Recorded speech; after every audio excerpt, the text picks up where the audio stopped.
Picture this. It's November 2004. You're a senior radar technician on one of the most advanced warships in human history. You've spent your entire career learning to tell the difference between a flock of geese, a Russian submarine, and a software glitch. You are, by every metric that matters, very good at your job. And for an entire week, your multi-billion-dollar radar system,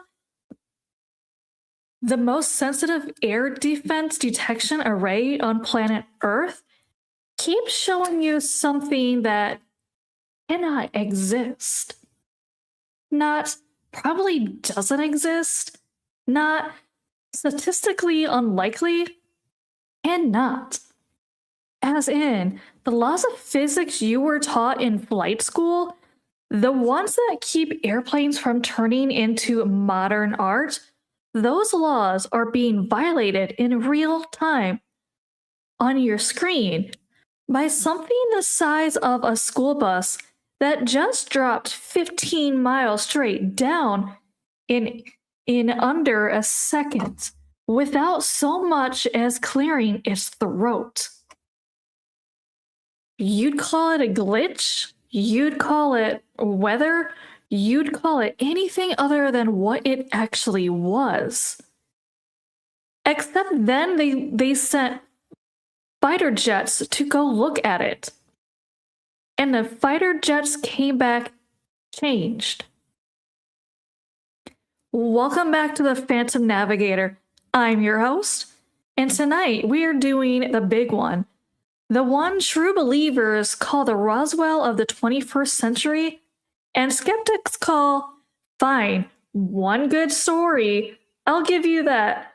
We are doing the 2004 USS Nimitz Tic Tac encounter, and I am not doing the boring, sanitized History Channel version where everyone speaks in hushed, respectful tones. And nobody admits how genuinely deranged this story is. No, tonight we're going full forensic radar logs, FLIR footage, gigawatt calculations. The guy who built a fictional alter ego just to process his own trauma. The helicopter full of men in black flight suits who allegedly landed on an active US Navy warship and wipes the hard drives like a mafia cleanup crew. And then, because apparently one impossible flying object wasn't enough content for one day, we're going underwater. Submarines, sonar, ghosts, things moving through the Pacific at speeds that should turn a hull into a smoothie. And once we've drained the Nimitz case completely dry, we're going somewhere darker. Brazilian villages getting drained of blood by lights in the sky. Soviet divers shooting in the surface of a frozen lake like champagne corks because something 7 feet tall in a silver suit decided it didn't feel like fighting fair.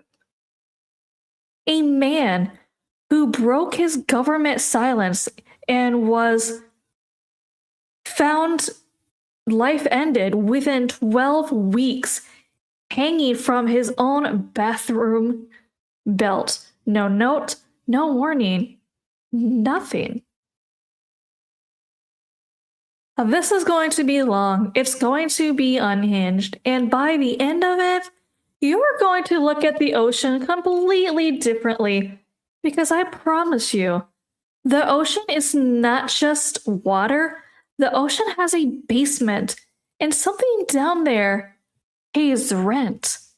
Strap in, let's go to the sea.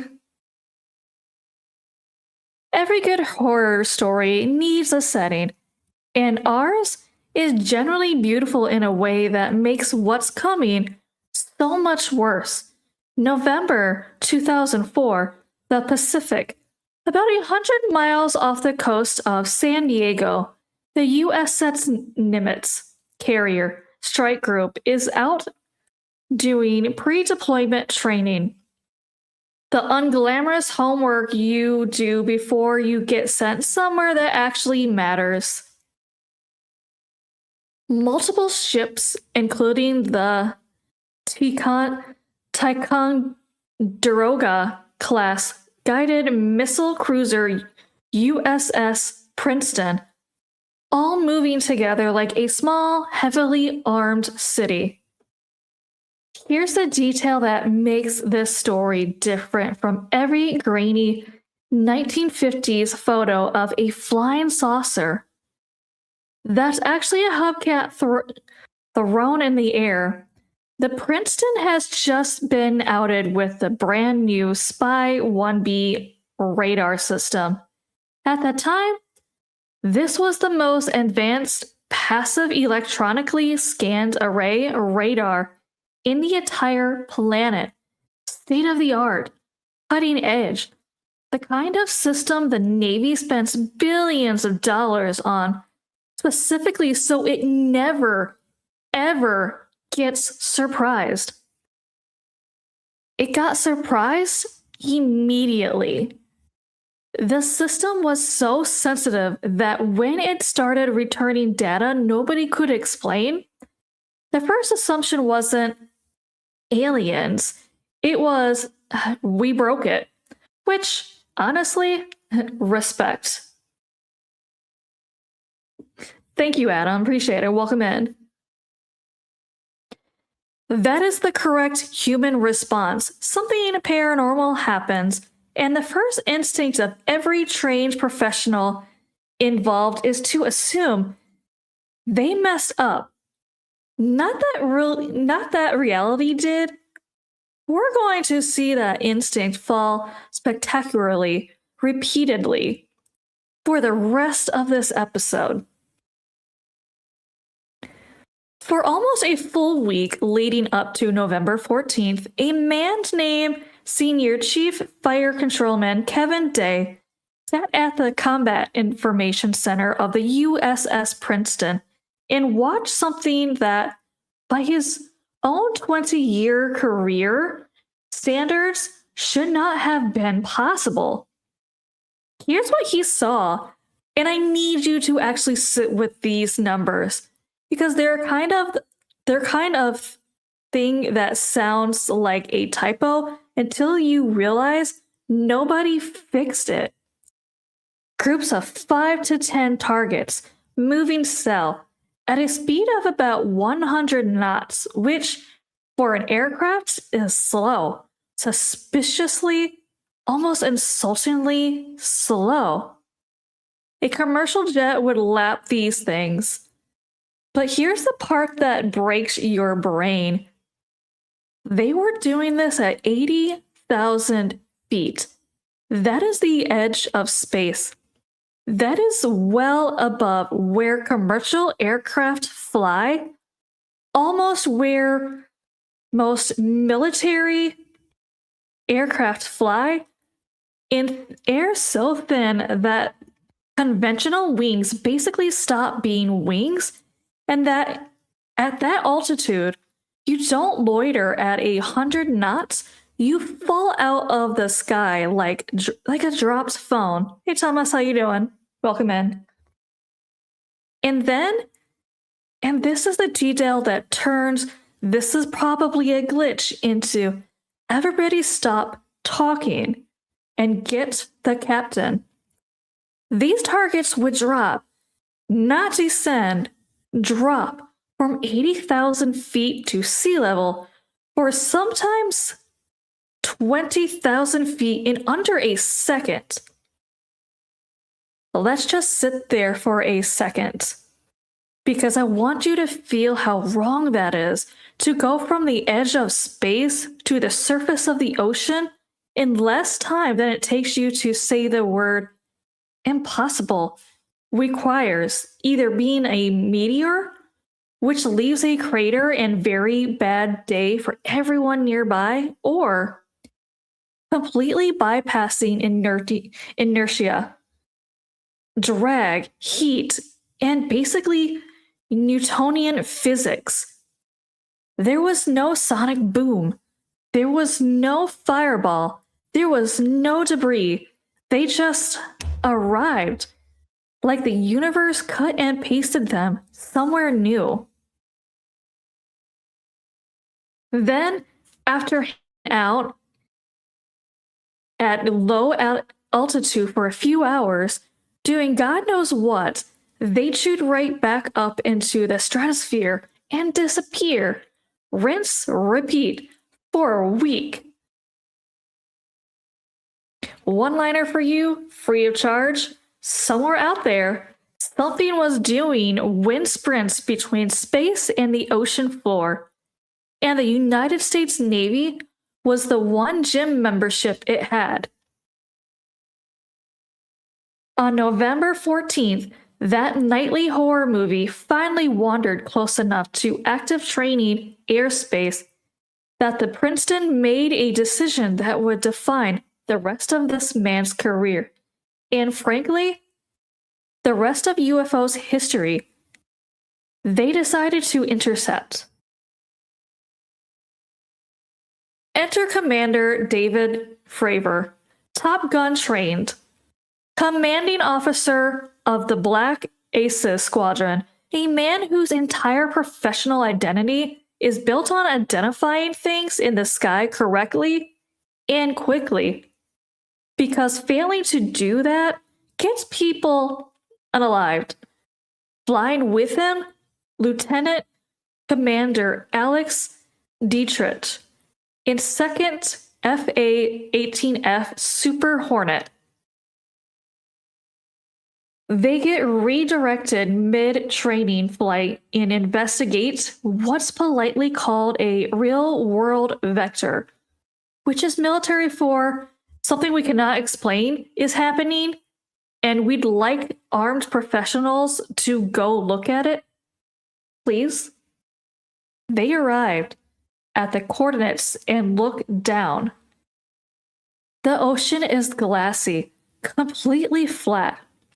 Postcard calm, except for one spot, a churning, frothing patch of disturbed white water, roughly the size of a Boeing 737, sitting in the middle of an otherwise mirror-smooth Pacific, like someone dropped a washing machine into a bathtub. No boat, no wreckage, no storm, just violence localized with no visible cause. Then they see what's hovering directly above it. White, smooth, about 40 feet long, no wings, no rotors, no windows, no seams, no exhaust, no visible means of propulsion whatsoever. Nothing pushing it, nothing holding it up, nothing that should let it exist in the air at all.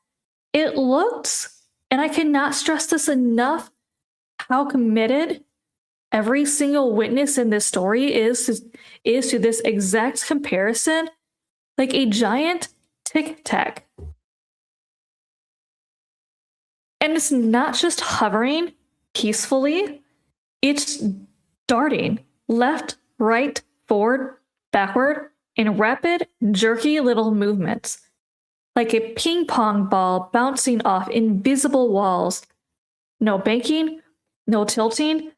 The kind of directional change that in any aircraft built by human hands would turn a pilot into paste.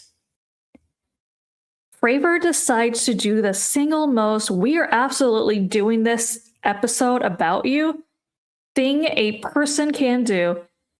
He flies closer.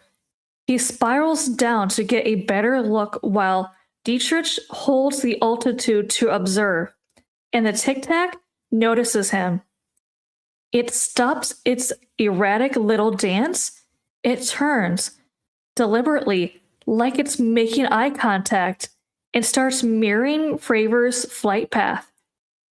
As he spirals down, it spirals up, like they're two halves of the same broken clock, locked in an axis with each other. This is not an object reacting to wind or thermals. This is something responding, watching, playing. Fravor pushes closer, trying to close the gap, trying to get a definitive visual, and then, with him about a mile or two out, the Tic Tac simply leaves. Not flies away, leaves. Fravor later describes it as going from a dead stop to completely out of sight in under 2 seconds. No buildup, no throttle up sound effects from an action movie. Just there. And then, empathetically, insultingly, not there.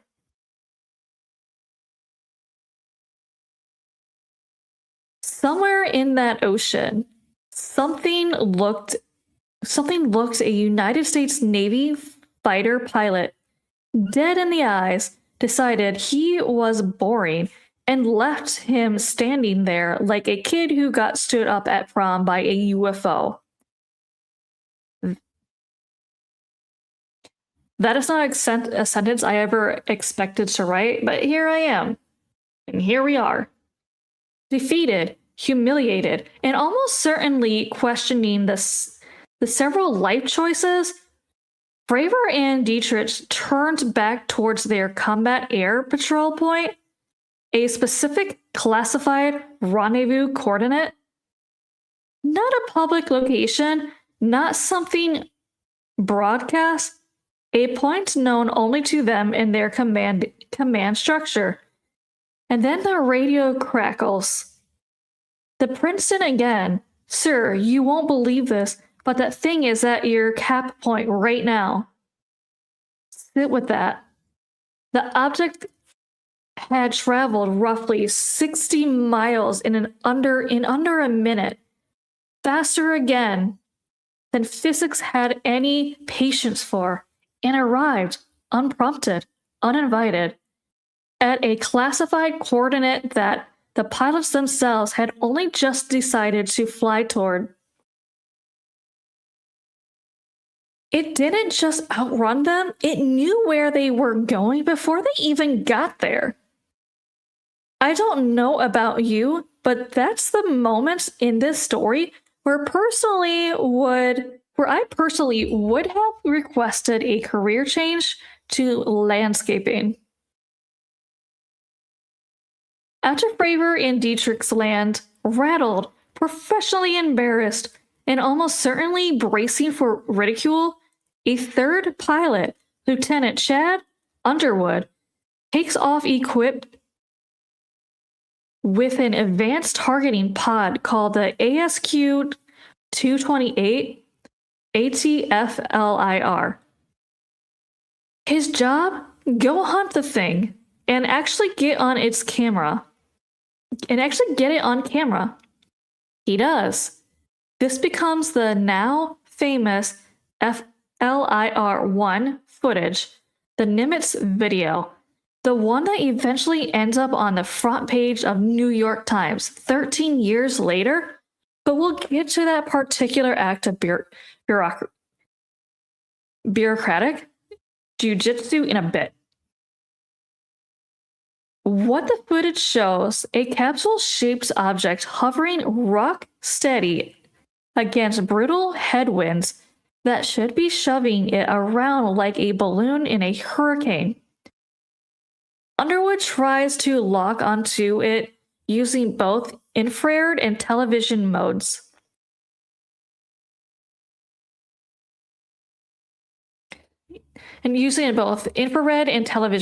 The object actively jams his targeting radar. This is not a passive object. This is something with electronic warfare capability casually swatting away from frontline US fighter jets sensors like it's bored. At the very end of the clip, and if you've seen it, you know the moment the object suddenly darts left and vanishes from the frame at a speed the camera's own motorized gimbal physically cannot keep up with. The tracking system just loses. It's not a malfunction, it's a foot trace the camera was never going to win. Now we get into the part of a story I genuinely love because this is where it stops being spooky lights and becomes let's do some uncomfortable math. In 2019, physicists with the Scientific Coalition for UAP Studies sat down with the actual radar tracking data from the Princeton and ran the numbers on those vertical drops.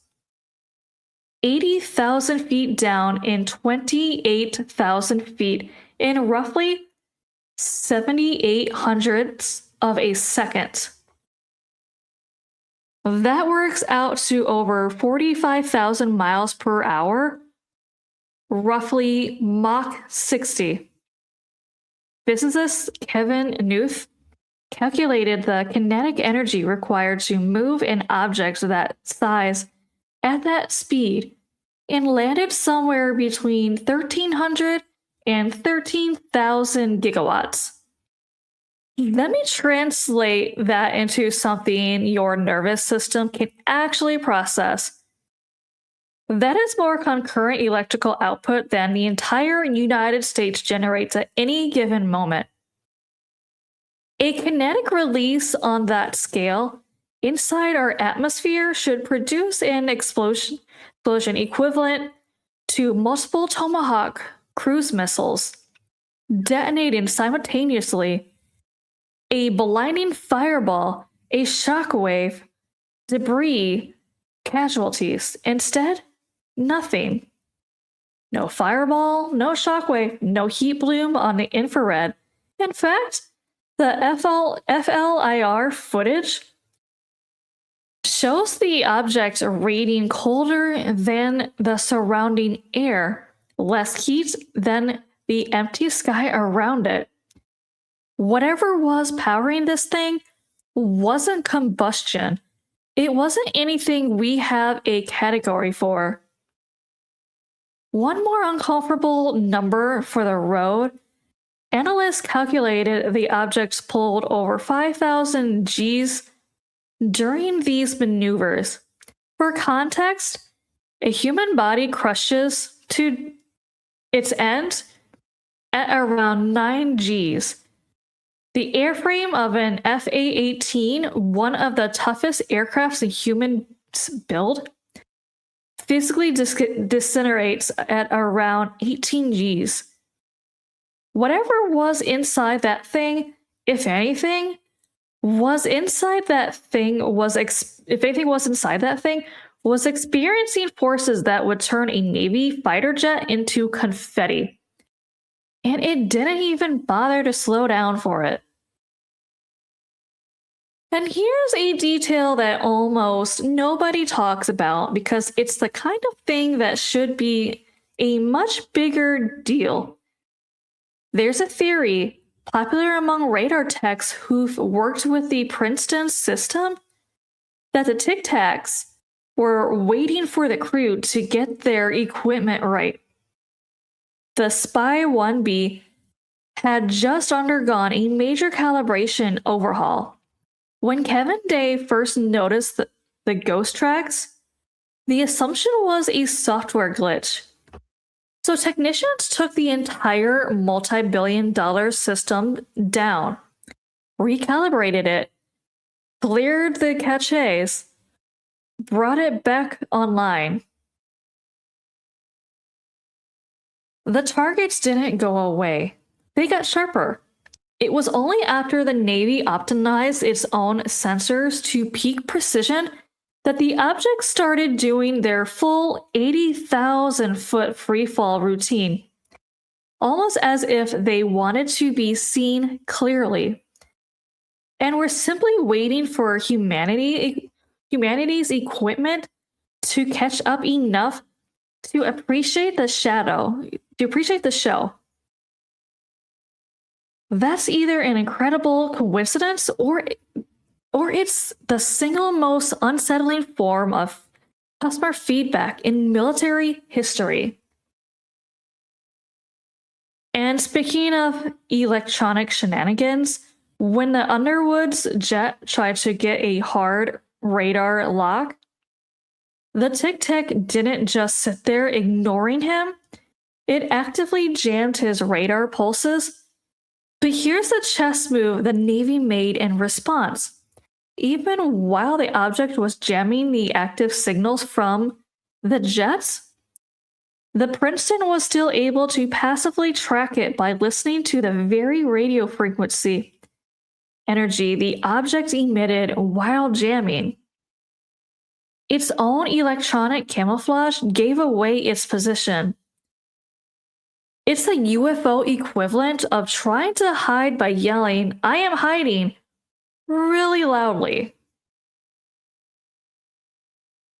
Oh, and if one more weird little footnote that almost never makes it into the mainstream retellings, Underwood, looking at high-res tracking telemetry, noticed two tiny L-shaped protrusions on the bottom of the object. Not wings, not stabilizers, just two little nods. Like antennas. Like something out of a hardware store aisle nobody ever walked down. Some engineers have speculated that these were directional emitters for whatever gravitational trickery was keeping this thing aloft. Nobody knows. They're just there, a deeply mundane detail bolted into the bottom of something that defies the laws of physics. Like finding a "Hello, my name is" sticker on a demon. Here's a part of the story that doesn't get told enough because it's not about lights in the sky. It's about what happens to human beings after they see something the universe didn't clear with their worldview first.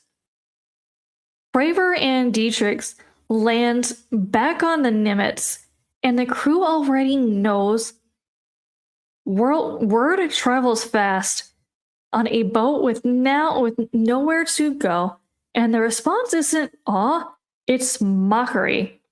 Crew members tape little green alien cutouts to the walls of the briefing room.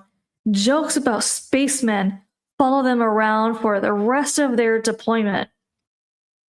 Two of the most experienced, most disciplined pilots in the United States Navy come back from an encounter that should have gotten a parade and instead get treated like the squadron's resident tinfoil hat division.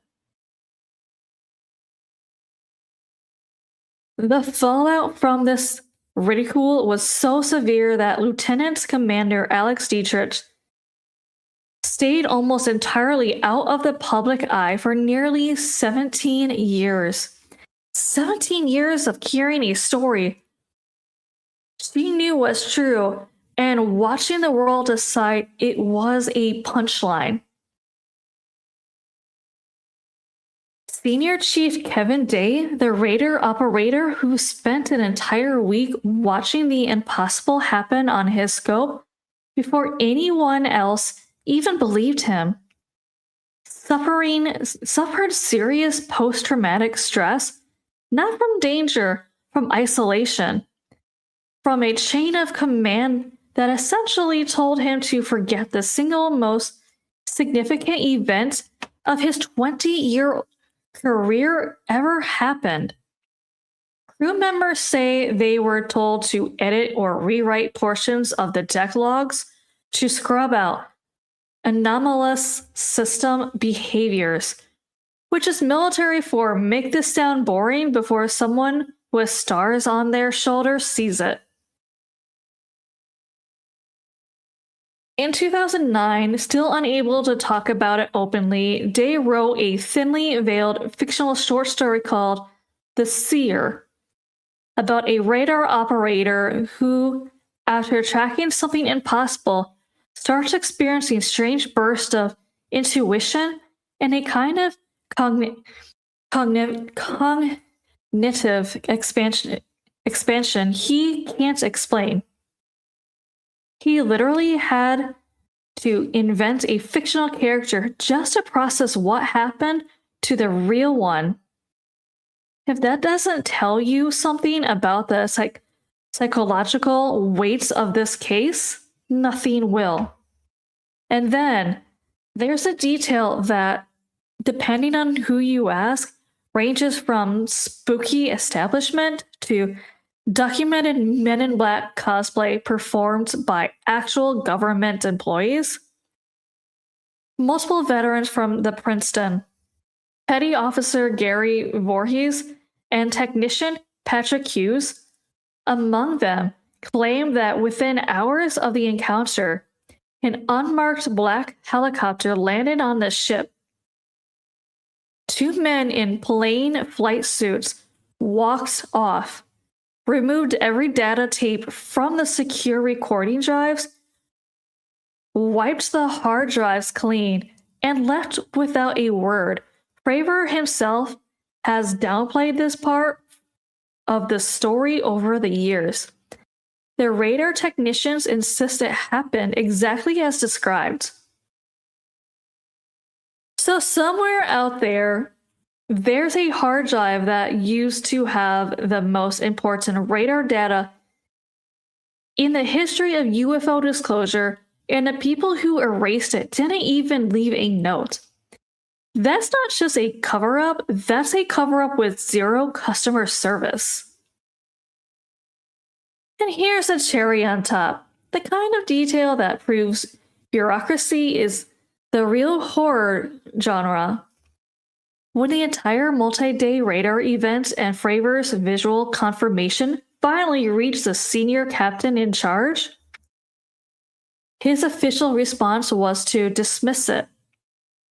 The strike group was training near the Baja Peninsula, a known smuggling corridor, so the captain decided the most logical explanation was an unannounced, highly advanced counter-drug surveillance drone run by some other domestic agency. His instruction? Essentially, let it go. I want you to imagine being told that the answer to an object descended from the edge of space to sea level in under a second with zero sonic boom, and then waited for two armed fighter jets at a classified coordinate is probably just the DEA being secretive. Somewhere, a cartel boat captain is listening to this and feeling deeply, deeply underestimated. Here's where most retellings of this story stop, and that's a shame, because a part that actually keeps Pentagon officials up at night isn't what was happening in the sky. It's what was happening under the water. Underneath the water. Remember that turning patch of ocean Fravor saw before the Tic Tac even appeared?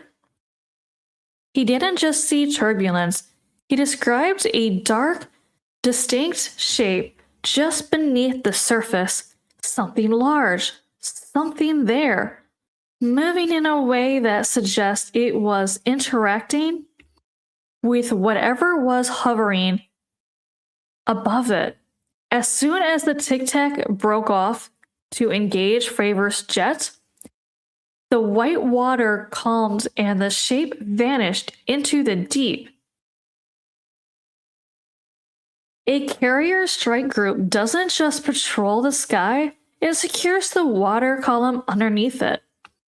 Usually with a nuclear fast attack submarine, in this case, widely identified as the USS Louisville. And while Kevin Day was watching impossible things on radar above the surface, sonar technicians on that submarine were allegedly logging their own impossible things below it. Retired Rear Admiral Tim Gallaudet, a career Navy oceanographer, not some guy with a blog, has stated publicly that he's spoken directly with submarine operators who tracked underwater targets moving at hundreds of knots. For context, the fastest conventional submarines on Earth top out around 35 to 45 knots. Torpedoes, designed purely to go fast and explode, max out around 60 to 70 knots.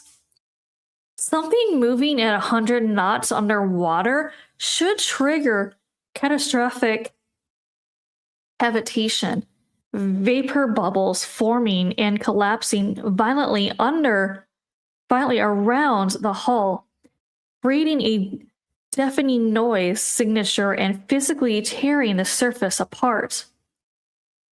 These things made no sound, no cavitation, total silence, at speeds that should be ripping the ocean apart around them. Here's why that's a bigger deal than the flying part. Honestly, air and water are wildly different mediums. Water is roughly 800 times denser than air. If you fly an aircraft into the ocean at speed, it disintegrates. If you try to make a submarine fly, it has no lift and no aerodynamic shape. The transition between those two mediums is one of the hardest physics problems we have. It's why missiles that hit water at high speeds don't gracefully glide in. They shatter. The Tic Tac and the things underneath it didn't seem to notice the boundary existed.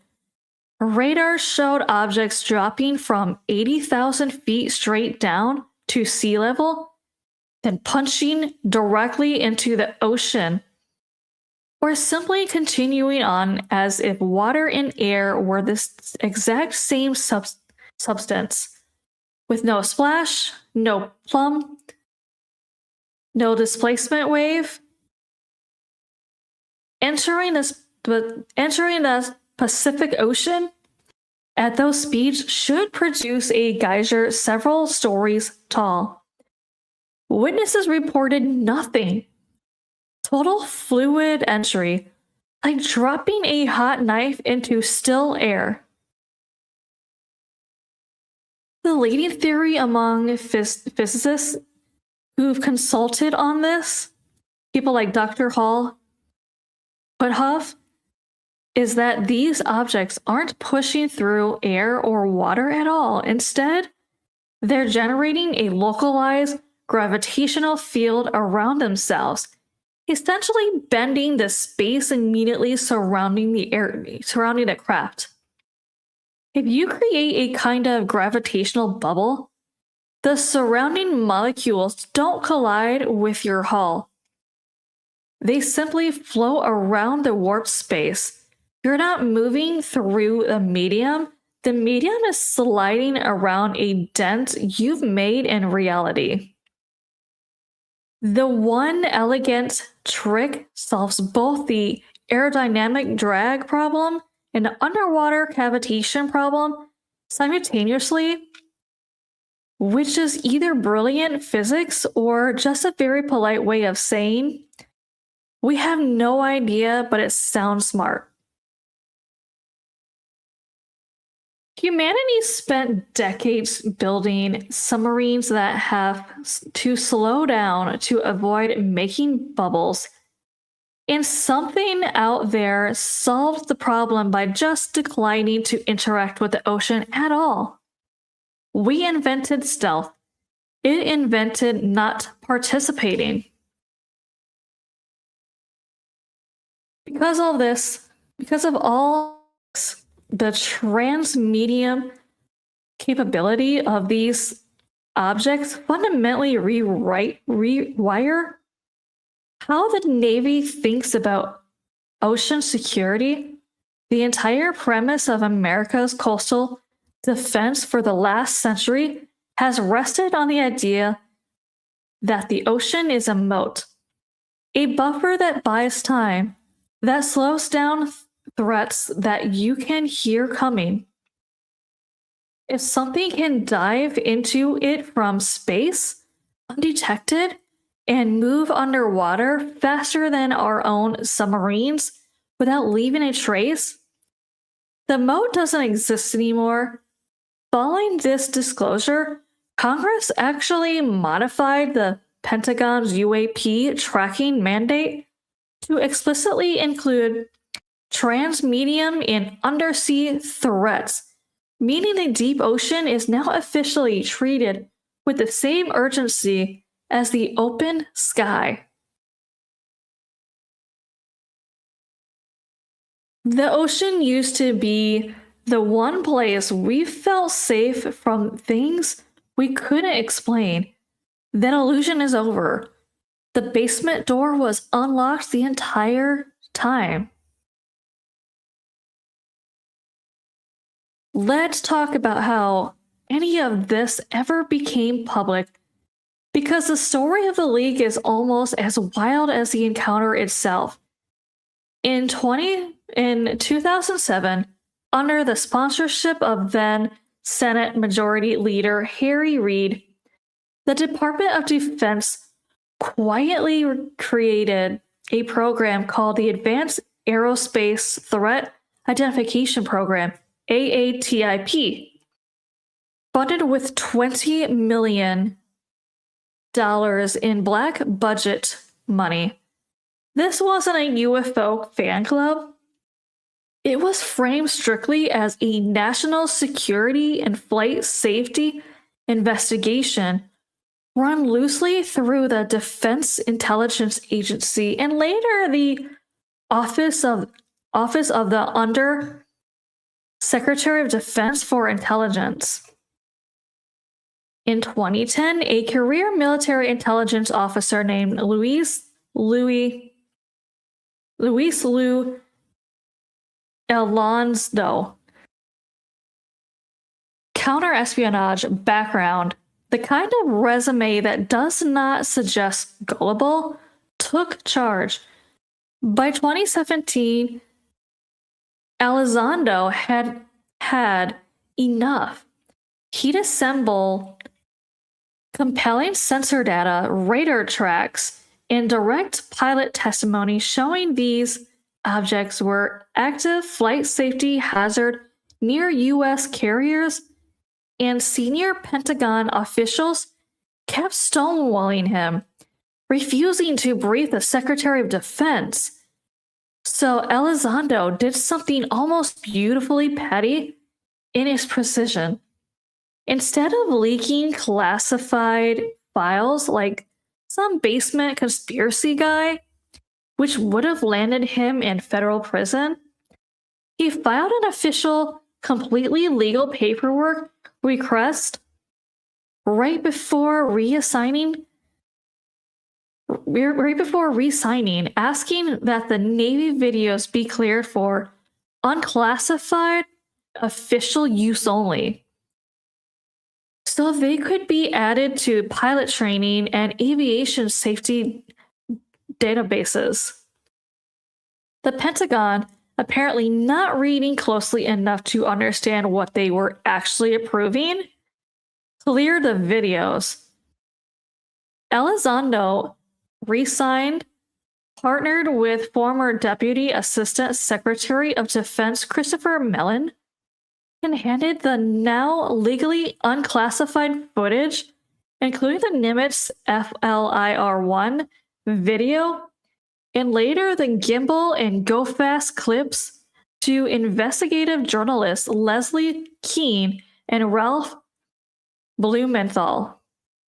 On December 16, 2017, the New York Times ran on the front page.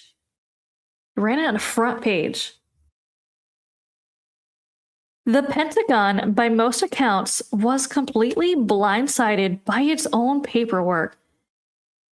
It's the bureaucratic equivalent of getting got by a guy reading the terms of service out loud back to you. They were forced to officially authenticate and declassify the videos themselves by 2020. Here's what almost nobody talks about. The leaked videos were the tips of the iceberg. Through years of radar data, satellite telemetry, and pilot testimony, AATIP identified what Elizondo called the 5 observatables.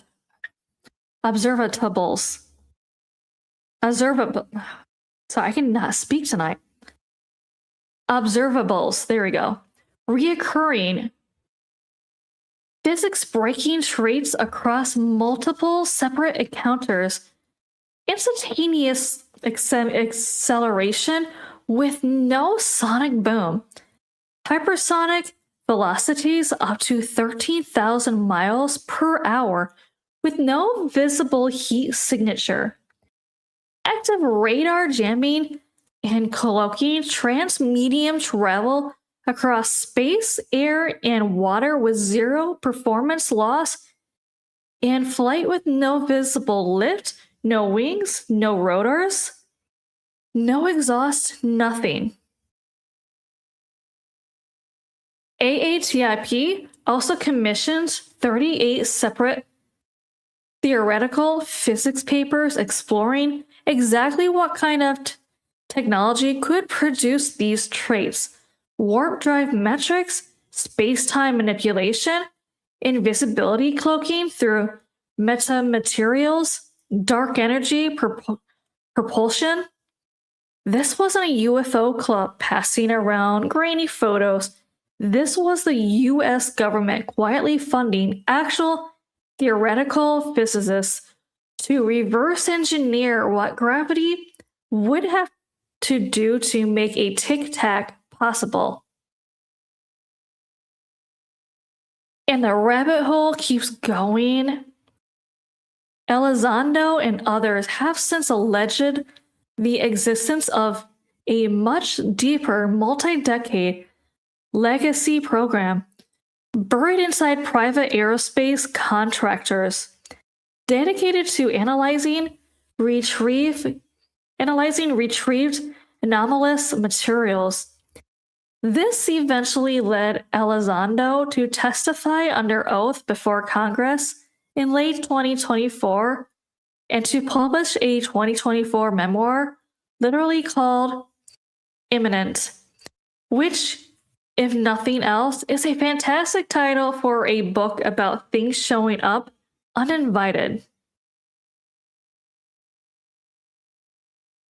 Retired Rear Admiral Tim Gallaudet deserves his own spotlight here, because unlike a lot of voices in this space, he's not a guy with a YouTube channel and a theory.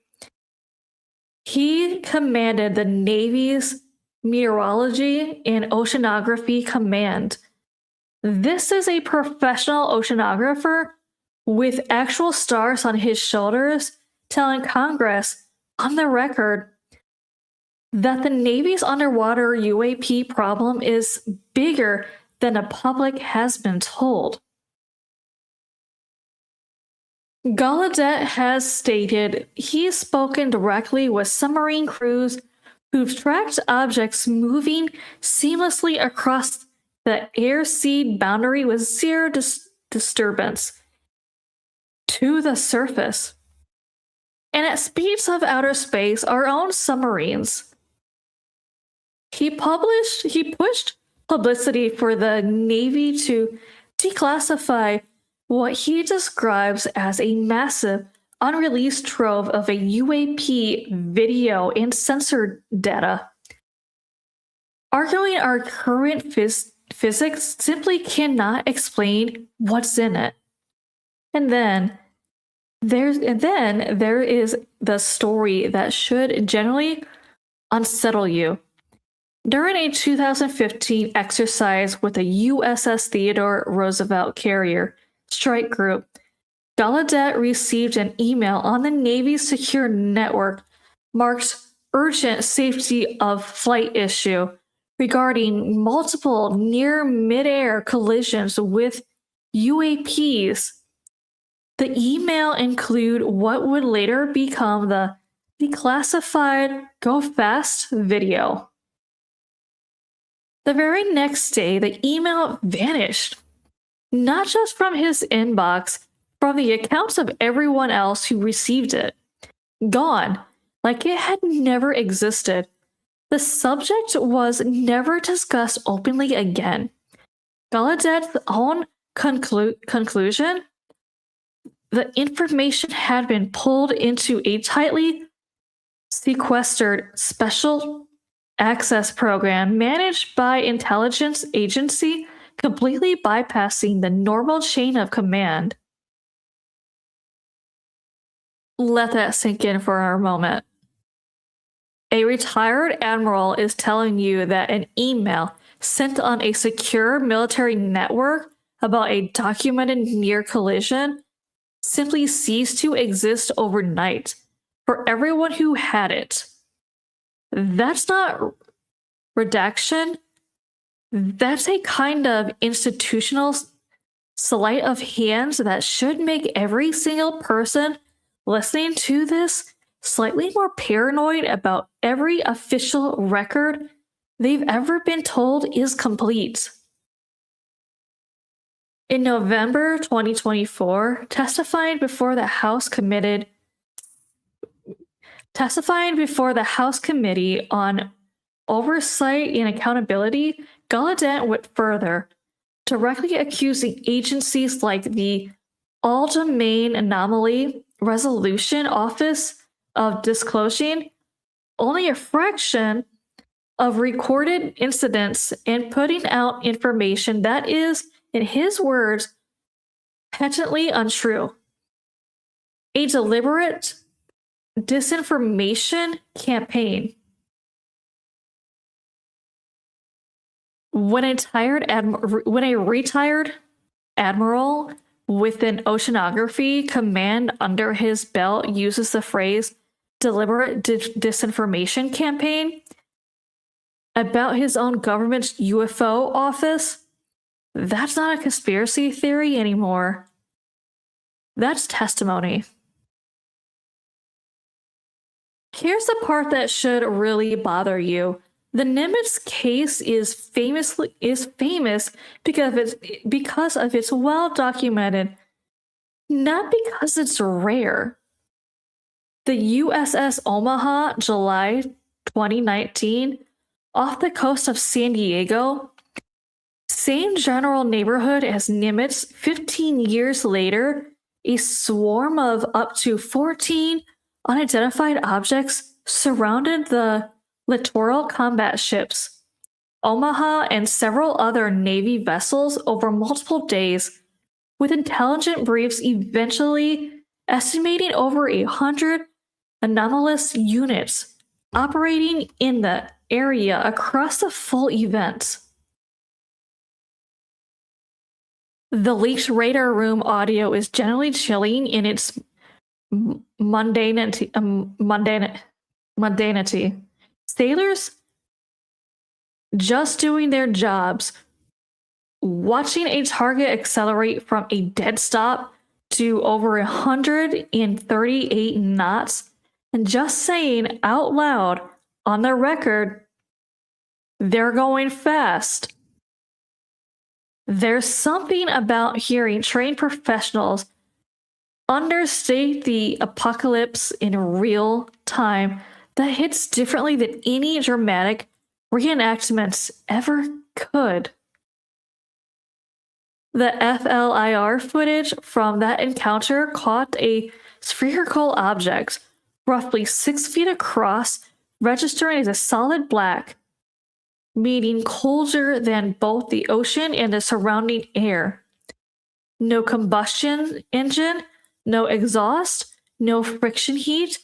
Despite moving over 100 miles per hour, the ship's laser range finder tried to lock onto it and got nothing back. LRF armed, no return. Right there on the display, which is military instrumentation for we're trying to measure this thing and it's declining to participate. The sphere eventually descended towards the water with zero splash, zero displacement wave, just clean, frictionless entry like the ocean reached up and swallowed it whole. A submarine searching the impact coordinates, nothing, no wreckage, no debris, no trace. And here's the detail that should bother engineers more than anyone. The swarm maintained its position around the fleet for over 2 hours, sometimes up to 4 in heavy headwinds, at documented altitudes up to 21,000 feet. If these were ordinary commercial drones, their batteries would be ended in 20 to 30 minutes. Under those conditions, nobody has ever explained where the power was coming from, or where a mothership capable of supporting that many units for that long was hiding.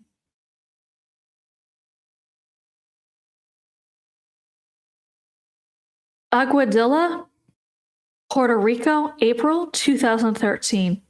A Customs and Borders Protection thermal camera caught a small metallic sphere flying at 40 to 120 miles per hour near an airport, plunging directly into the Atlantic without slowing down.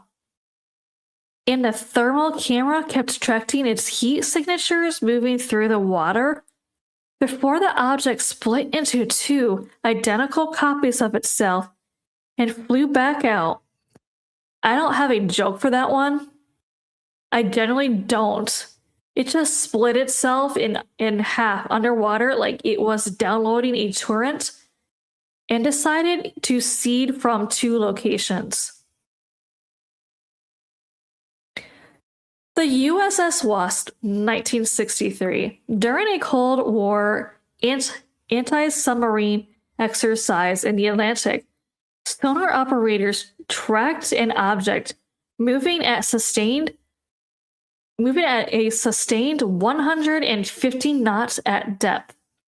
For reference, modern nuclear submarines top out before 50. The encounter lasted for days, with the object effortlessly outmaneuvering specialized hunter-killer assets sent specifically to find submarines, which is the literal one job those assets exist to do. Golfo Nuevo, Argentina, 1960. The Argentine Navy detected 2 unidentified submerged targets in a secure landlocked gulf, assumed hostile submarines, and responded with depth charges and a full naval blockade. The target split into multiple objects, jammed all electronic tracking gear, and shrugged off depth charge hits. Then, after days of being pinned down, one of them simply surfaced and shot vertically into the sky at supersonic speed, sailing right past the entire blockade. like it was a speed bump. The US Navy quietly sent advisors and equipment to review the data. That data remains classified.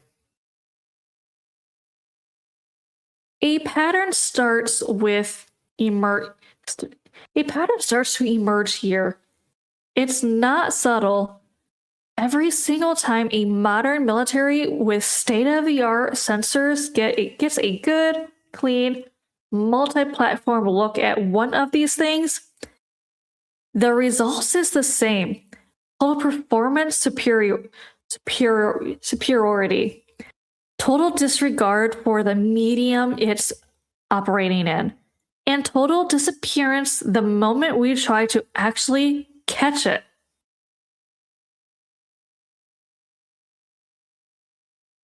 Now let's go back further because the ocean's been weird for longer than 2004. Through the 1960s and 70s, Soviet and American submarine crews operating in the North Atlantic and Arctic began independently tracking the same bizarre acoustic phenomenon. Sonar operators nicknamed them Quakers because the signature sounded like a giant metallic frog or a duck quacking through the hull. Call them quackers. These weren't passive sounds. Logs described the quackers actively detecting oncoming submarine approaching it and pacing or circling the vessel. Behavior that reads less like a biological anomaly and more like curiosity. Soviet officers reported that when submarines pinged with their own sonar, the quackers would sometimes echo the frequency back, altered like something testing whether communication was possible. And when they decided to leave, they did so at speeds that caused immediate acoustic blackout. Both sides took this dead seriously. The Soviets formed a dedicated classified task force, convinced the Americans had built some kind of next-generation anti-submarine surveillance system. The Americans assumed the exact same thing about the Soviets. Neither side ever solved it. By the 1980s, the quackers simply stopped. And nobody to this day has a confirmed explanation. Two global superpowers spent 2 decades pointing fingers at other for a phenomenon that, as far as anyone can prove, belonged to neither of them. And then there's the cautionary tale buried in this section, because not every spooky USO story holds up. And that matters too. The 1971 USS Trepang Arctic photos are some of the most famous images of UFO lore. Black and white shots allegedly taken through a submarine periscope of massive cigar-shaped craft crashing through Arctic ice.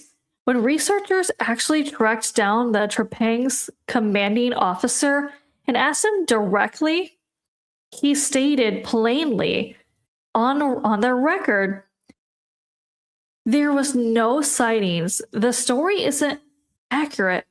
Most analysts now believe that the photos are some combination of old weapons test balloon footage and Fata Morgana, a polar mirage effect we'll come back to later.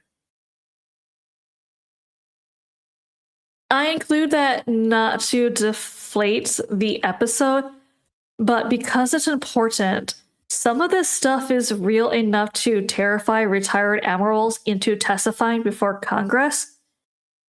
Some of it is a misidentified balloon and a French tabloid with a deadline.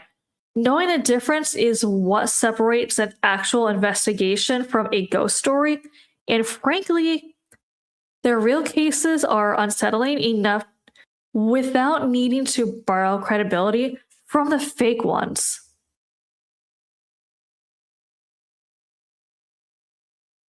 All right, we've covered what happened. Now let's talk about why. Because this is where the story splits into about 5 different flavors of paranoid, and I generally love all of them. Theory 1, the US versus the us versus us theory.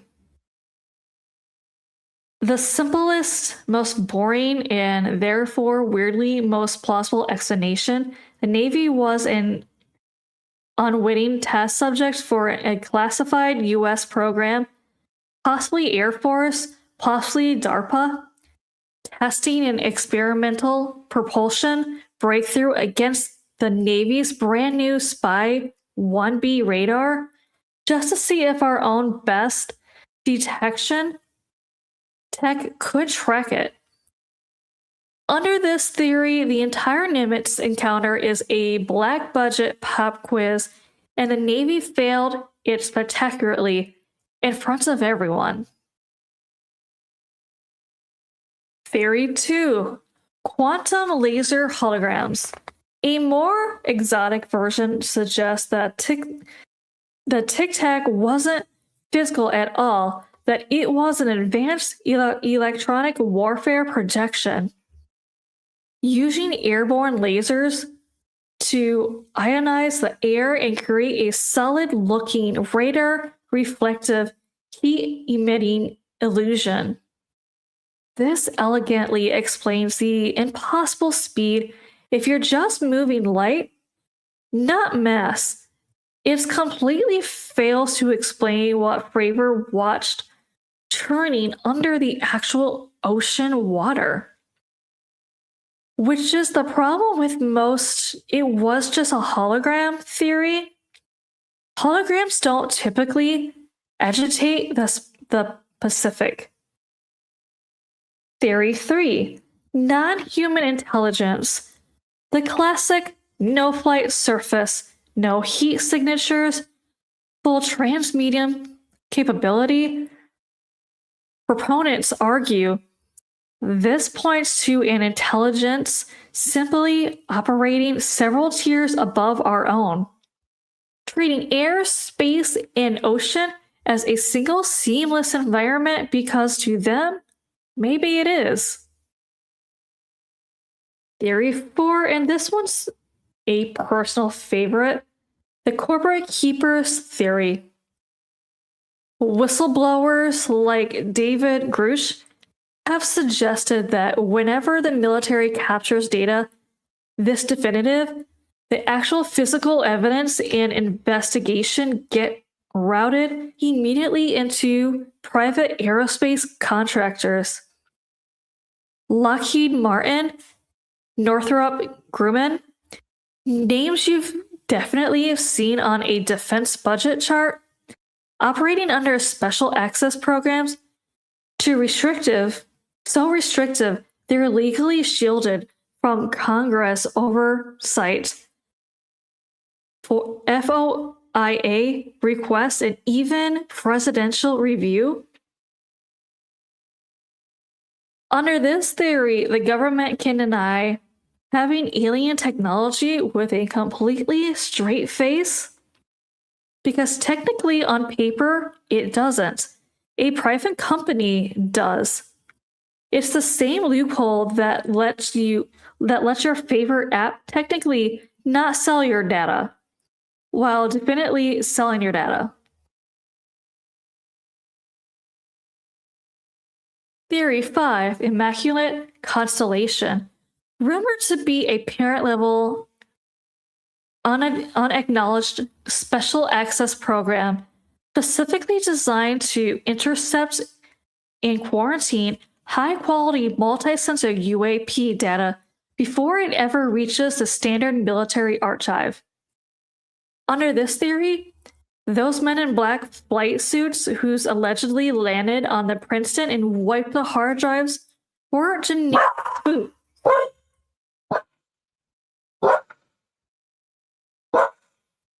Oreo. They were contractors executing a very specific, very practice security protocol, making sure cross-correlated radar and visual data, like the Nimitz case, never sees daylight through normal channels.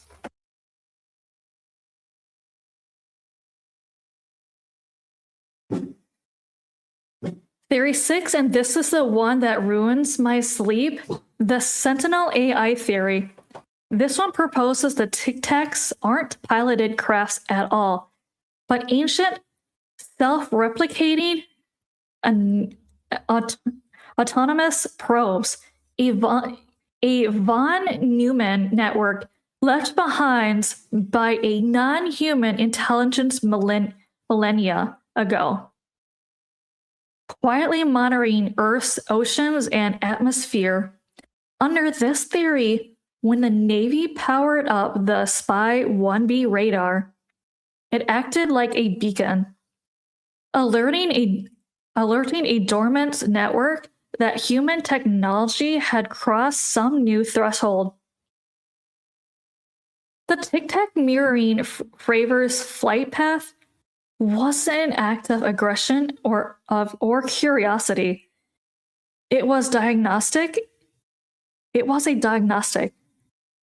An algorithm logging human reaction time. We weren't encountering a visitor. We were being benchmarked. Theory 7, the hollow Earth adjacent trans-medium base theory. I love any theory with hollow Earth because I myself totally do believe in a hollow Earth theory. Given that the Nimitz, Omaha, and several other major encounters all happened near deep ocean trenches, some researchers argue that these objects aren't extraterrestrial at all. They're indigenous, an advanced civilization that lives in Earth's least explored real estate. The deep trenches, for longer than recorded history, occasionally surfacing to check on us like a downstairs neighbor who comes up when the music's too loud. Oddly enough, I have heard this theory so long ago. So I used to, for a couple years, I used to live in Montana. And of course, I had friends at the time that were like-minded, of paranormal and unexplained, just like me, into that. And this is one of the theories that several different groups had. They believe that some of the UFOs that we have seen or whatever are not actually from outer space. They're from our Earth. There's people living on our Earth, and they come up occasionally in what we think is UFOs from space. Yep, just they're in our ground instead. There is also a theory of some of these groups that there are caves. There are caves that lead both in Montana and Alaska. Both have cave systems somewhere that actually go down into the hollow Earth where these other people are. Other people, maybe other animals, whatever you think is down there. Other civilization. Supposedly there's a route down there, like I said, from Montana or Alaska. I don't know where. That is a theory.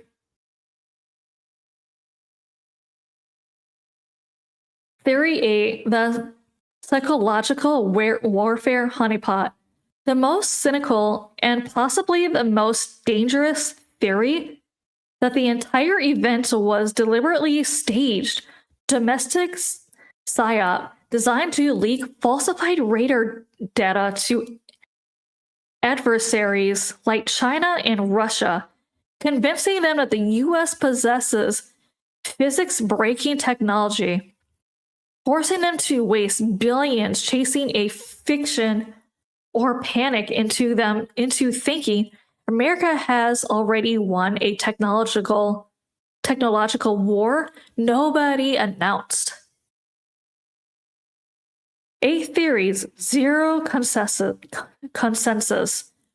1 Tic Tac. Take your pick and understand that whichever one you choose says more about how much you trust institutions than it does about what was actually in that sky.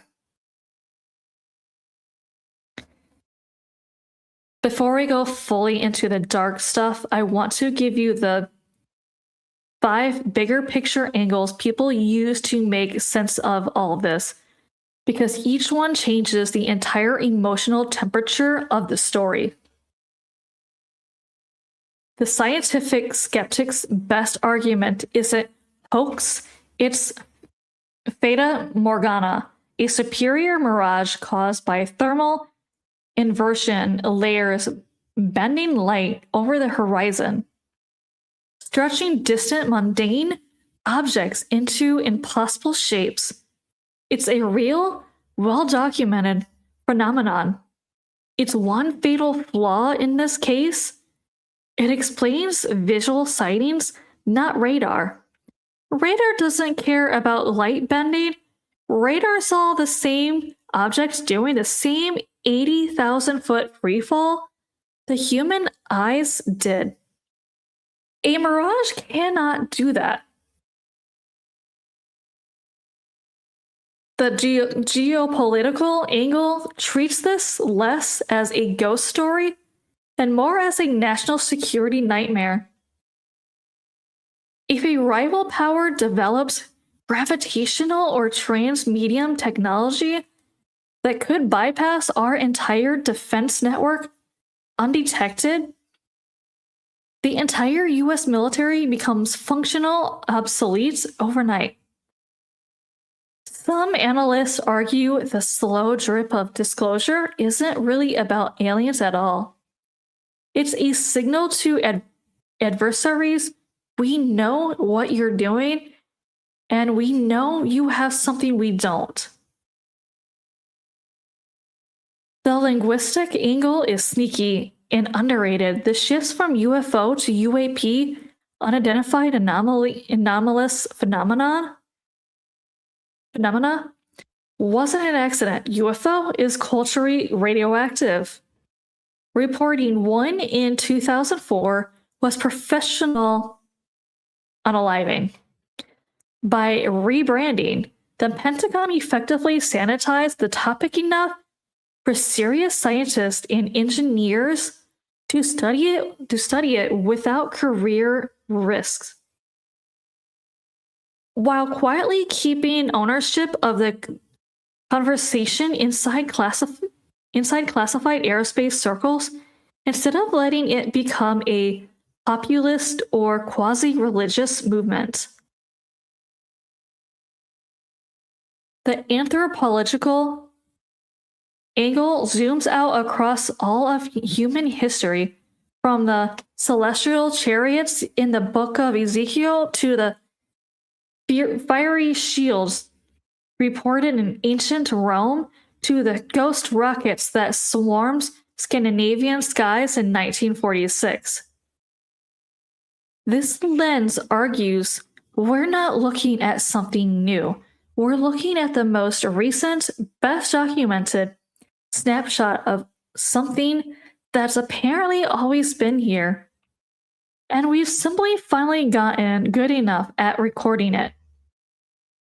And then there's the ontological shock angle, which we're going to come back to at the very end of this episode, because it might be the most important one of all. What actually happens to the human mind and to the human civilization The moment we're forced to admit we are not, and possibly never were, the most advanced thing in the room.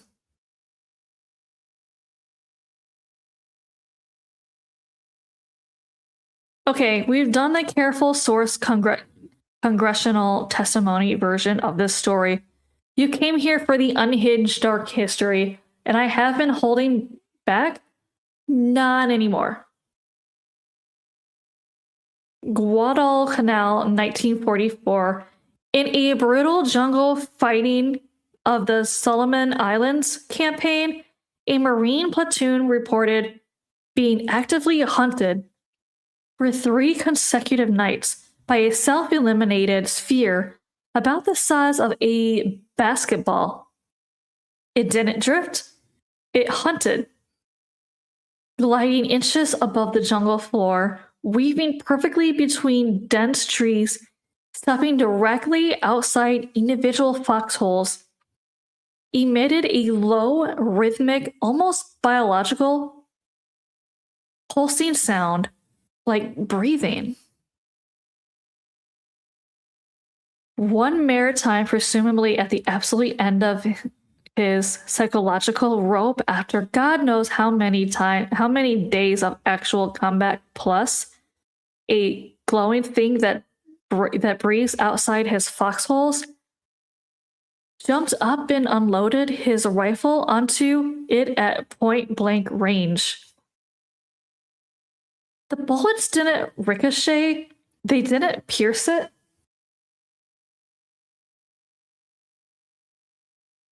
Witnesses say their rounds slowed down on contact and melted, dripping off the surface like liquid wax onto the jungle floor. The sphere then flared a binding red hard enough to give several men instant nausea and nosebleeds before launching straight up at a dead vertical 90 degrees and vanishing. If you ever needed a single image to summarize, the universe does not care about your rifle. It is a United States Marine in the middle of World War II, emptying a clip into a glowing orb and watching the bullets turn into candle wax.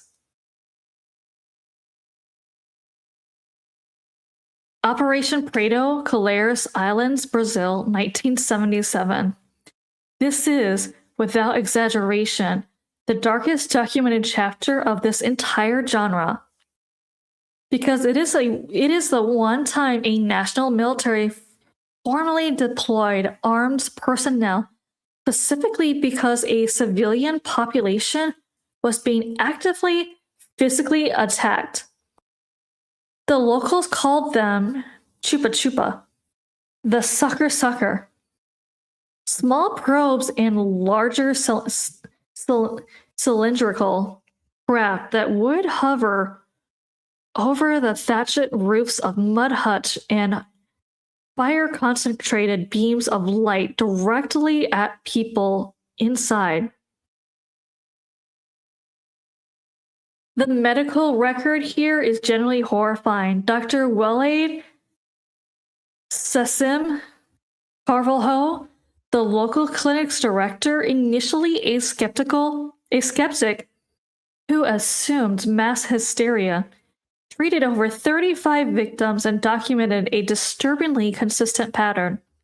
Instant, full-body paralysis the moment the beam made contact. Victims could see and hear, but not move or scream. Localized burns on the chest and neck that were hot but oddly not immediately painful, followed within minutes by rapid tissue death. At the exact center of each burn, tiny clusters of micropuncture wounds like a cluster of needle pricks. Within a day or two, victims experience a sudden, severe hair loss around the injury site, plus acute, medically inexplicable drops of red blood cells count. So severe and so fast that locals generally believe the lights were extracting blood through the light itself.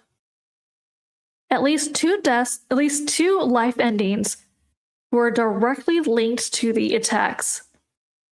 One woman's chest burn related life ending was quickly filed as a heart attack, and the government blocked an independent autopsy. Which is the kind of detail that turns strange local folklore into deeply credible cover-up in about 4 words. The Brazilian Air Force responded with Operation Prato. Captain Urange Hollanda, leading a small armed intelligence team with night vision and long exposure cameras. Over 4 months, they compiled over 500 photographs and roughly 15 hours of motion picture film, documenting glowing spheres, 100-foot metallic cylinders, and classical saucer shapes emerging directly out of the waters of Marajo Bay, accelerating into the upper atmosphere in hypersonic speed, moving in rigid zigzags that ignored inertia entirely. For 20 years, Hollanda kept his oath of silence. In August 1997, he finally broke it. Sitting down for a raw, multi-hour interview with Brazilian researchers, he described being cornered repeatedly by craft hovering less than 100 feet above his team's jeeps. One cylinder, hovering over a river, turning the surrounding air so suffocatingly hot and humid that his soldiers could barely breathe. He stated flatly that he believed the objects were conducting a systematic military-style aerial survey of the Amazon basin. His words, almost verbatim, they were covering the region in precise strips, exactly the way we conduct our own aerial photography. And then there's the detail that turns this from unsettling history into actual nightmare fuel. Hollanda and a close colleague both claimed to have woken up in secure military quarters with sudden, intense arm pain, only to discover small, hard implants embedded under their skin, physically palpable, completely invisible on standard military x-rays. 3 months after the interview, 3 months, Captain Hollanda was found unalived in his home, officially ruled as his own doing, hanged from the second-story banister using the belt of his own bathrobe. No notes. Several of his personal journals reportedly vanished around the same time. He had told his interviewers on cameras that he feared retribution for breaking his silence. I'm not going to tell you what to believe on that one. I'm just going to point out that a man spent 20 years in silence, finally talked, and was found unalived within a season, and that the official paperwork closing the case fit on a single page. Lake Baikal, Siberia, winter 1982. Soviet military divers conducted a routine tactical exercise under the ice belt. Under the ice at around 160 feet, encountered several humanoid entities over 7 feet tall, wearing tight-fitted silvery suits, spherical helmets, no visible breathing apparatus of any kind in water that should end the life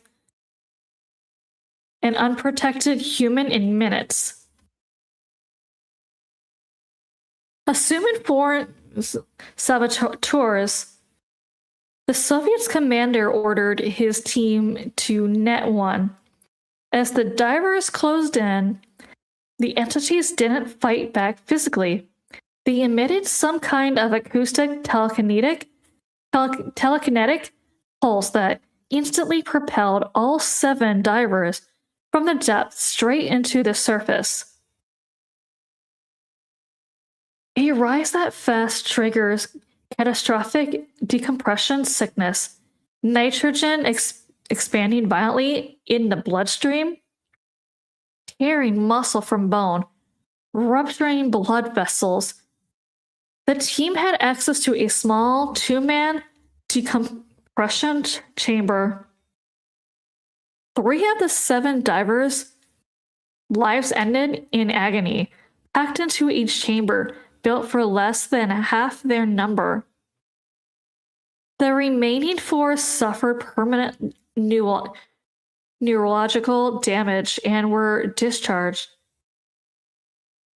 The entities, according to the declassified account, remained completely undisturbed, somewhere in the deep, frozen dark of the oldest lake on Earth.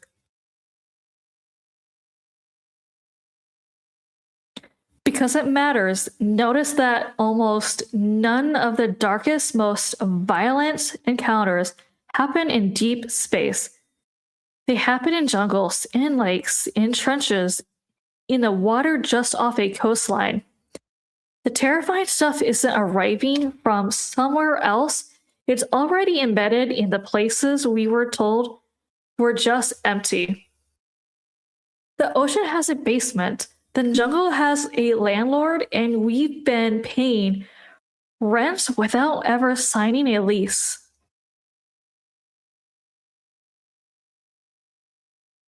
There's an old Celtic idea, a thin place, a location where the wall between the physical world and whatever else out there gets paper thin. And when you actually map these globally, something uncomfortable happens. Ancient mythology, modern military sensor failures, and forensic disappearances all start lining up in the exact same coordinates. The Superstition Mountains, Arizona.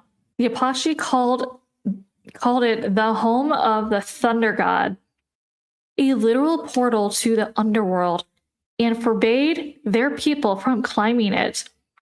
In the modern era, well over 600 people have their lives ended or vanished on this small federal wilderness. In 1931, treasure hunter Adolf Ruth disappeared. His skull was later found on a different mountain than his body, with 2-point-blank bullet holes in it. Other hikers turned up months later, fully skeletal, with their boots and clothing laid out perfectly beside them, untouched. Search and rescue teams report complete electronic failure near the central volcanic formation called Weaver's Needle. Ground penetrating radar shows massive hollow chambers that vanished on a second scan. Fully charged GPS units draining from full to no battery in under 5 minutes. Accompanied by a static charge, pilots described filling in air itself. Lake Baikal and the surrounding Sayan Mountains. Beyond 1982, diver incidents, Soviet Cold War radar consistently logged ghost targets diving into the frozen lake at a at a 90-degree angle without tracking the ice or registering on sonar. Hiking groups in the surrounding mountains have vanished entirely or been found unalived from internal trauma. Burst capillaries, ruptured eardrums, profound blood loss, with zero external signs of struggle. The exact same biological signatures you'd expect from intense electromagnetic exposure. The Bennington Triangle, Vermont. Local tribes called Glastonbury Mountain cursed ground, warning of a living stone that could swallow people whole. Between 1945 and 1950, a cluster of bizarre disappearances occurred, including a man named James Tedford who vanished off a moving bus. His luggage and an open timetable left on his empty seat, the bus never having stopped. Only one body was ever recovered. Frida Langer, found in terrain that 300 rescue workers had already searched months earlier. Decayed in a way that made most exact cause of life ending impossible to determine. Pilots flying over the area report sudden radar blackouts, planes vanishing from tracking for minutes before reappearing miles off their projected course, with disoriented crews and garbled radio static.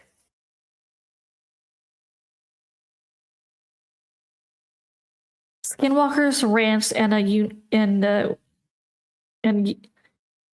Uinta Basin, Utah.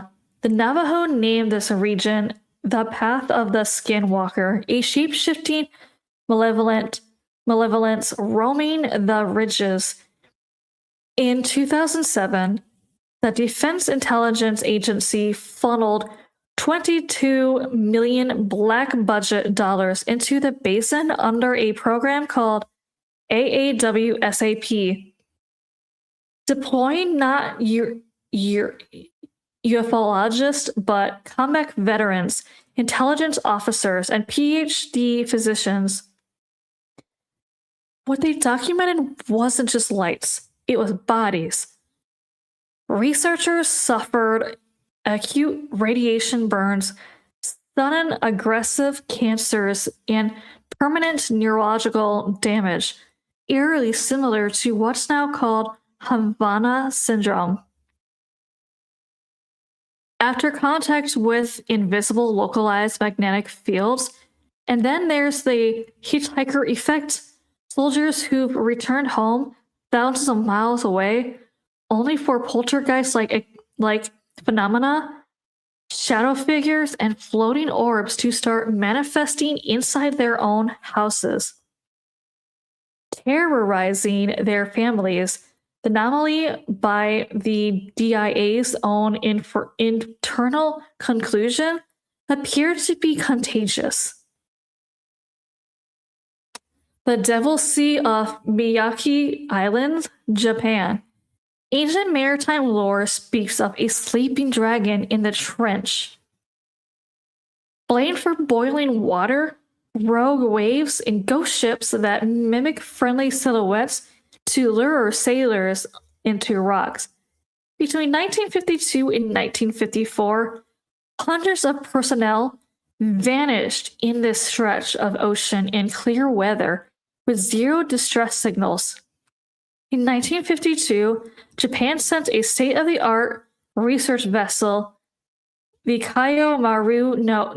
5, carrying 31 scientists, directly into the area to map its volatile seismic activity. The ships sailed in and was never seen again.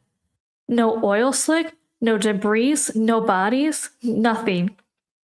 A heavily monitored government research vessel simply erased.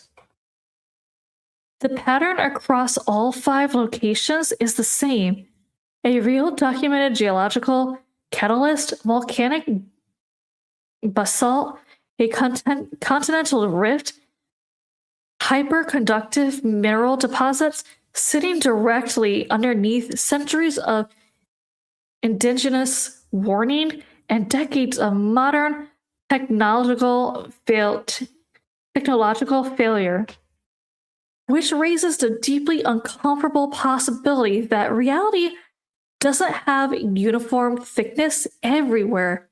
It has seams, and every single one of these places is a seam that something at some point decided to use as a door. A handful of last entries, because once you start pulling this thread, the whole drawer comes out. Non-Mandal, Pompeii, Micronesia. An abandoned megalithic city built on a coral reef made from roughly 750,000 tons of basalt.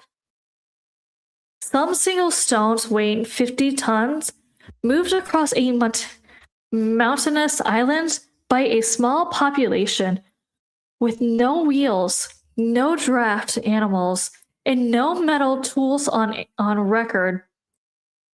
Local legend says 2 sorcerers built it using sound, chanting frequencies that made the stones fly into place. In 1907, the German colonial governor defied local taboo and broke open the sealed royal tombs, allegedly uncovering skeletons over 7 feet tall. That night, a freak localized storm battered the island, and the governor's life ended suddenly of a mysterious, fast-moving illness. His own people reburied the bones and left. Operation High Jump, Antarctica, 1946 to 1947. Immediately after World War II, the United States launched the largest military expedition ever sent to Antarctica.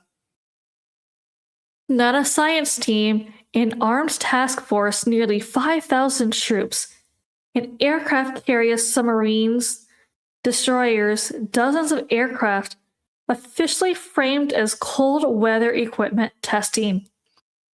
Scheduled to last 8 months, it was abruptly aborted after 8 weeks following a string of classified incidents, multiple aircraft losses, and the lives ended scrubbed almost entirely from the press.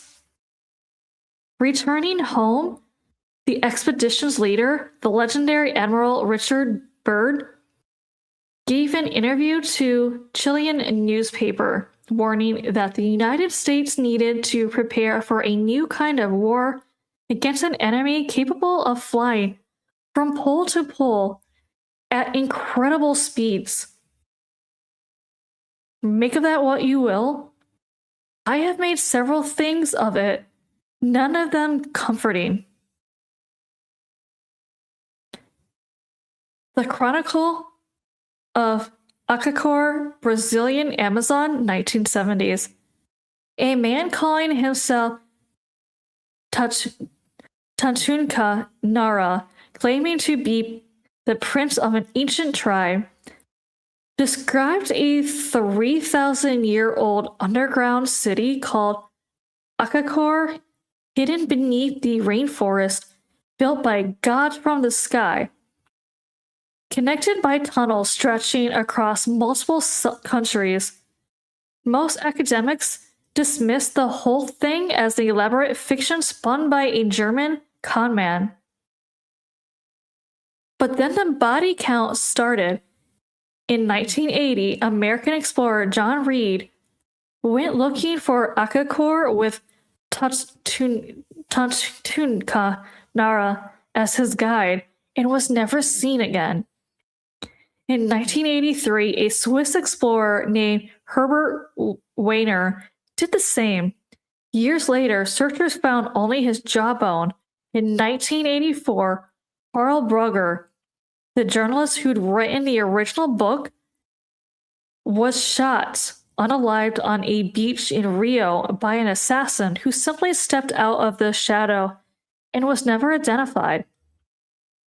For a motive that remains to this day completely unknown. Real city or elaborate cover story for something far more mundane and far more human either way. Three people are unalived, and nobody's ever explained why. Let's land this plane gently, unlike most of the objects in this episode. There's a concept called ontological shock. The psychological disorientation model of reality gets shattered. For the entire span of record human history, we've operated under one quiet foundational assumption. We are the smartest, most capable thing on this planet. We build the cages, we map the territory, we write the rules. If full, undeniable disclosure ever actually happens, not a leaked video, not a congressional hearing, nobody watched, but real, total confirmation that we share this environment with something whose technology treats our best physics as rough first draft. Sociologists who study this stuff don't predict a single dramatic moment of mass panic. They predict something slower and weirder. Minimization first, where most people simply look away because it doesn't affect their commute tomorrow morning. Then a kind of cosmic ego dissolution. The same blow to cultural confidence that historically devastated less advanced civilizations the moment they encountered a vastly superior one. Then a geopolitical reckoning. Because the entire premise of national governments resting on the promise, we can protect you, collapses instantly the moment something cruises through restricted military airspace and dives into the ocean with total impunity. And finally, maybe a strange kind of force unity. Because tribes only ever truly stopped fighting each other once they're forced to recognize a bigger shared reality standing over all of them. Scientifically, it's just as brutal. An object pulling 5,000 Gs with no heat, no sonic boom, no explanation isn't just inconvenient data point. It's quiet admission that our models of gravity, inertia, and space-time are fundamentally complete. Every physics textbook becomes a rough draft overnight. And here's the genuine, thought-provoking part I want to leave you with, because I think it's the realest thread running underneath every single story in this episode. From the Tic Tac to the basalt city to the lights on the Amazon, maybe the reason this feels so unsettling isn't that something new arrived. Maybe it's that something old never left. And we just finally built sensors good enough to stop pretending we didn't notice. So here's where I leave you tonight. A retired admiral is on record saying our own government is lying about how much of this it actually has. A man who broke 20 years of silence was unalived within the season. A radar tech had to invent a fictional version of himself just to survive what his own job showed him. And somewhere off the coast of San Diego, in the exact spot where a Navy fighter pilot once got stood up by a 40-foot white Tic Tac, the water is, statistically speaking, probably just as calm and glassy tonight as it was November 2004. That's the part that should actually bother you. Not the lights, not the radar logs, the calm, because nothing about this story suggests it was a one-time event.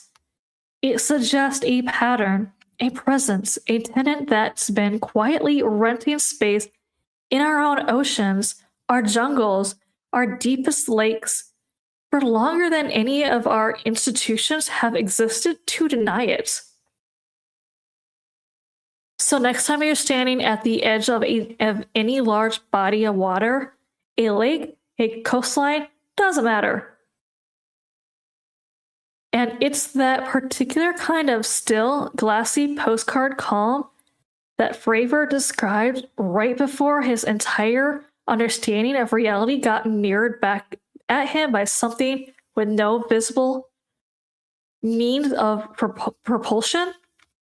I want you to just sit with that one question. Calm for who? I'm your Phantom Navigator. I didn't find any answers for you tonight. I'm not sure anyone has, but if you felt that little chill just now, do me a favor and tell someone else about this story before you go to sleep. Because the one thing scarier than something living in the deep is the thought that you're the only one who knows it's down there.